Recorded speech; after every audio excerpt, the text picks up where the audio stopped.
Welcome to the Pariksha Academy. Today's topic is Life and Personal Liberty, Article 21. Life and Personal Liberty, Article 21. Article 21 is one of the most extensive and significant fundamental rights guaranteed under Part 3 of the Indian Constitution. According to Article 21, no person shall be deprived of his life or personal liberty except according to procedure established by law. Article 21 uses the word person, not citizen. Therefore, its protection is available to Indian citizens as well as foreigners. The purpose of Article 21 is to protect individuals against arbitrary state action and to provide constitutional protection to life and personal liberty. The meaning of life is not confined merely to physical existence or survival. The Supreme Court has interpreted it broadly to include a meaningful life with human dignity. Personal liberty is also not confined merely to freedom from physical restraint. Through judicial interpretation, it has developed to include various aspects of individual autonomy, dignity, privacy, and lawful personal choices. Procedure established by law. Article 21 expressly adopts the expression procedure established by law. Originally, it meant that deprivation of life or personal liberty required the existence of a valid law in compliance with the procedure prescribed by that law. The concept is generally regarded as having been inspired by the Constitution of Japan. The framers of the Indian Constitution did not directly adopt the American expression due process of law in Article 21. In the early judicial approach, procedure established by law was interpreted relatively narrowly. In A.K. Gopalan v. State of Madras, the Supreme Court took the view that where personal liberty was restricted according to a procedure prescribed by law, scrutiny under Article 21 could largely focus on the existence and observance of that procedure. Under this early approach, different fundamental rights were treated substantially as separate constitutional compartments. Maneka Gandhi v. Union of India marked a decisive transformation in the interpretation of Article 21. The Supreme Court held that a procedure depriving a person of life or personal liberty cannot merely be prescribed by law. It must also be just, fair, reasonable, and non-arbitrary. After this judgment, the interpretation of procedure established by law in India incorporated important elements resembling due process. A law and procedure affecting personal liberty may also be examined under the requirement of non-arbitrariness under Article 14 and, where applicable, the freedoms guaranteed by Article 19. This interrelationship among Articles 14, 19, and 21 is often described as the golden triangle of the Constitution. Right to life and human dignity. In Francis Coralie Moulin v. Administrator, Union Territory of Delhi, the Supreme Court connected the right to life with the right to live with human dignity. Human dignity implies conditions in which an individual can develop his or her personality and human existence with self-respect. Therefore, life under Article 21 is not limited to mere animal existence. Through judicial interpretation, several rights essential to a dignified life and personal liberty have gradually developed under Article 21. Right to livelihood. In Olga Tallis v. Bombay Municipal Corporation, the Supreme Court significantly connected livelihood with the right to life. Arbitrary deprivation of livelihood can seriously affect the ability of a person to sustain life. The right to livelihood does not create an absolute right to retain a particular job or employment permanently, but the state cannot arbitrarily interfere with livelihood. Right to shelter. The concept of a dignified life has also been interpreted, in appropriate circumstances, to include protection relating to shelter. Shelter does not merely mean a roof over one's head.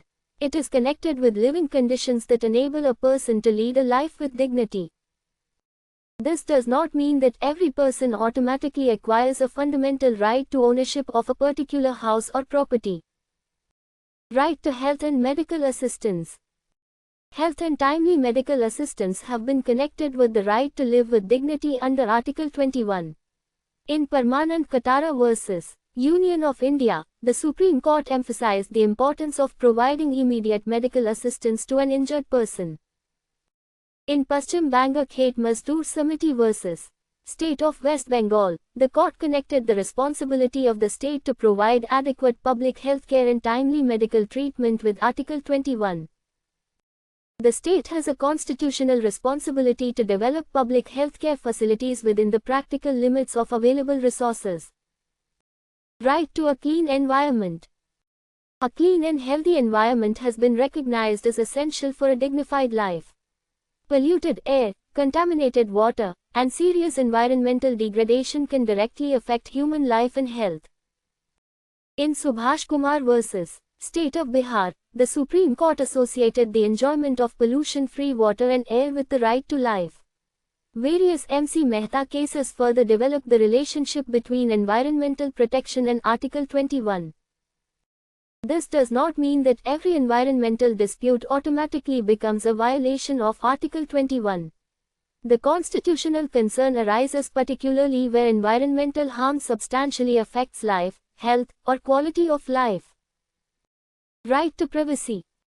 In K.S. Puttaswamy vs. Union of India, a 9-judge constitution bench of the Supreme Court recognized the right to privacy as a fundamental right protected by the Constitution. Privacy is deeply connected with individual dignity, liberty, and autonomy. Privacy may include bodily privacy, informational privacy, decisional autonomy, and personal choices relating to private life. State interference with an individual's personal data, body, family life, relationships, and private decisions is subject to constitutional limitations. The right to privacy is not absolute. The state may impose restrictions for legitimate purposes, provided such restrictions satisfy requirements of legality, necessity, and proportionality. Personal autonomy and freedom of choice. Article 21 provides constitutional protection to an individual's freedom to make important lawful decisions concerning his or her own life. Judicial protection has extended to autonomy concerning personal identity, choice of partner, family life, and other intimate personal decisions. In Shafeen Jahan vs. Asokan K.M., the Supreme Court connected the choice of a life partner by an adult with personal liberty and autonomy. Personal autonomy does not mean complete freedom from law. It protects lawful personal decisions against unnecessary and arbitrary interference. Right to travel abroad. In Satwan Singh Soni vs. D. Ramaratnam, foreign travel was connected with personal liberty. The Maneka Gandhi judgment further subjected restrictions relating to passports and foreign travel to constitutional requirements of fairness and non-arbitrariness. The right to travel abroad is not absolute and may be restricted according to law in appropriate circumstances. Right to speedy trial. In the Hassainara Khatun cases, the Supreme Court recognized speedy trial as an essential component of fair and just procedure under Article 21. An accused or trial prisoner cannot be made to wait unnecessarily for justice for an excessively long period because such delay can seriously affect personal liberty. Speedy trial does not mean that an identical fixed time limit applies to every case. The nature and complexity of the case, reasons for delay, and prejudice caused by the delay may be considered. Right to free legal aid. Fair justice can become meaningless if a person is unable to obtain effective legal assistance merely because of poverty. In cases such as Hassainara Khatun and Khatri vs. State of Bihar, free legal aid was connected with fair procedure and Article 21. Providing legal assistance to an indigent accused in appropriate circumstances is an important element of a just and fair legal process. Rights of prisoners and detainees. A person does not lose all fundamental rights merely because he or she has been imprisoned. Only those rights may be restricted that are necessarily limited by the nature of lawful imprisonment and legitimate prison administration. In the Sunil Batra cases, the Supreme Court emphasized the dignity of prisoners and constitutional protection against inhuman treatment in prisons. Torture, cruelty, and degrading treatment of prisoners can raise serious issues under Article 21. Protection against custodial torture. The state has a special responsibility to protect the life and dignity of a person in police or other governmental custody. In D.K. Basu vs. State of West Bengal, the Supreme Court laid down important safeguards relating to arrest and detention to prevent arbitrariness and custodial abuse. Custodial torture, cruelty, and unlawful violence are inconsistent with fair procedure and human dignity. Right to reputation. An individual's reputation has also been recognized as an important constitutional interest connected with a dignified life. Reputation forms an important part of an individual's social existence and dignity. Depending upon the circumstances, constitutional balancing may be necessary between protection of reputation and another person's freedom of speech and expression. Right to sleep. Judicial interpretation has also connected peaceful sleep with health, privacy, and a dignified life. Unnecessary or arbitrary state interference that seriously disrupts normal sleep and bodily peace may, depending upon the circumstances, raise concerns under Article 21. Education and Article 21. The Mohini Jan and Unni Krishnan cases developed an important constitutional relationship between education and a dignified life. Later, the 86th Constitutional Amendment Act, 2002 inserted Article 21A, expressly making education for children between 6 and 14 years of age a fundamental right. Therefore, the specific constitutional guarantee of free and compulsory education for children between 6 and 14 years is now contained in Article 21A. Right to die with dignity. Article 21 guarantees the right to life, not a general right to die. In G. and Kaur vs. State of Punjab, the Supreme Court clarified that the right to life does not ordinarily include a general right to terminate one's life. However, the concept of a dignified life gave rise to constitutional questions concerning dignity during the final stages of life. In Common Cause vs. Union of India, the Supreme Court recognized principles relating to passive euthanasia and advance directives, subject to prescribed safeguards. The objective is to balance individual dignity and autonomy with constitutional and legal safeguards in cases involving terminal or irreversible medical conditions. Protection against arbitrary death penalty procedures. The death penalty has not been declared inherently unconstitutional under Article 21. In Bachan Singh vs. State of Punjab, the Supreme Court upheld the constitutionality of the death penalty while developing the principle that it should be imposed only in extremely limited circumstances, commonly described as the rarest of rare cases. Any procedure resulting in deprivation of life through capital punishment must comply with strict requirements of law and constitutional fairness. Protection against solitary confinement and unnecessary restraints. A prisoner's liberty may lawfully be restricted, but human dignity does not disappear upon imprisonment. Arbitrary solitary confinement, unnecessary use of fetters, and degrading prison treatment may be subject to judicial review. Such restrictions can be justified only where there is lawful authority and a legitimate necessity for imposing them. Bonded labor and dignified life. Bonded labor and severe exploitation directly affect individual liberty and human dignity. In cases such as Bandhwa Mukti Morcha vs. Union of India, the Supreme Court connected the dignity and living conditions of workers with the broader framework of fundamental rights. Although the direct constitutional prohibition against bonded labor is contained in Article 23, its implications for a dignified life are also connected with Article 21.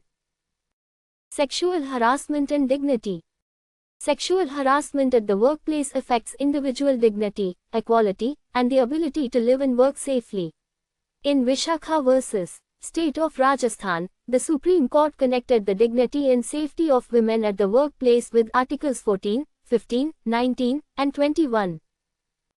The judgment provided important guidelines until specific legislation governing workplace sexual harassment was enacted. Reproductive autonomy. Decisions concerning an individual's body and reproduction have been connected with privacy, dignity, and personal autonomy. In Suchita Srivastav vs. Chandigarh Administration, the Supreme Court recognized reproductive choice as an important aspect of personal liberty. Such rights are not absolute and remain subject to applicable law and constitutionally permissible restrictions. Internet and Article 21. Access to the Internet should not be understood as a separate and unlimited fundamental right in itself. In Anuradha Bhasin vs. Union of India, the Supreme Court clarified that constitutionally protected freedoms, such as expression and trade, may be exercised through the medium of the Internet. Internet restrictions cannot continue indefinitely and may be examined on the grounds of legality, necessity, and proportionality. Fair investigation and fair trial. A fair criminal justice system is an important component of the just and fair procedure required by Article 21. A fair trial requires a balance between the rights of the accused and the legitimate interests of victims and society. Investigation and prosecution by the state should not be arbitrary, biased, or conducted in a manner that destroys the basic fairness of the justice process. Delay in execution and death penalty. Excessive and unjustified delay in the execution of a confirmed death sentence, mental illness, solitary confinement, and other relevant circumstances may be examined under Article 21.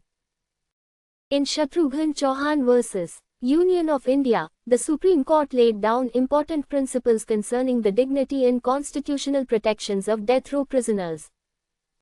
Positive obligations of the state. Article 21 has developed beyond merely being a negative protection against arbitrary state interference. Judicial interpretation has recognized certain positive obligations of the state, including protection of life, provision of medical assistance, maintenance of a fair justice system, and reasonable measures necessary to secure conditions compatible with human dignity. This does not mean that every social need automatically becomes an immediate and unlimited individual claim under Article 21. Courts may consider the nature of the right, applicable law, state responsibility, available resources, and surrounding circumstances. Article 21 and National Emergency.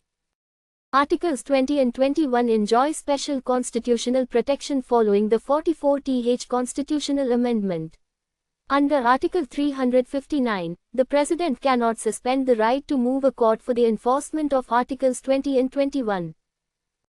Therefore, constitutional protection of life and personal liberty cannot be suspended even during a national emergency. ADM Jabalpur vs. Shivkant Shukla, decided during the emergency era, remains one of the most controversial judgments in Indian constitutional history concerning personal liberty. In K.S. Puthaswamy, the Supreme Court expressly rejected the majority approach adopted in ADM Jabalpur. One of the most significant features of Article 21 is its continuously evolving character. Although the constitutional expression life and personal liberty is brief, judicial interpretation has transformed it into a broad constitutional guarantee encompassing human dignity, privacy, autonomy, health, livelihood, shelter, environment, fair trial, speedy justice, and several other essential human interests. Thus, the central principle of Article 21 is that life means more than mere survival. The Constitution protects a life characterized by dignity, liberty, fairness, and personal autonomy, and the state may deprive a person of life or personal liberty only through a lawful, just, fair, reasonable, and non-arbitrary procedure. Thank you very much for joining us. For more useful study material, please like and share this video, and subscribe to the Pariksha Academy channel.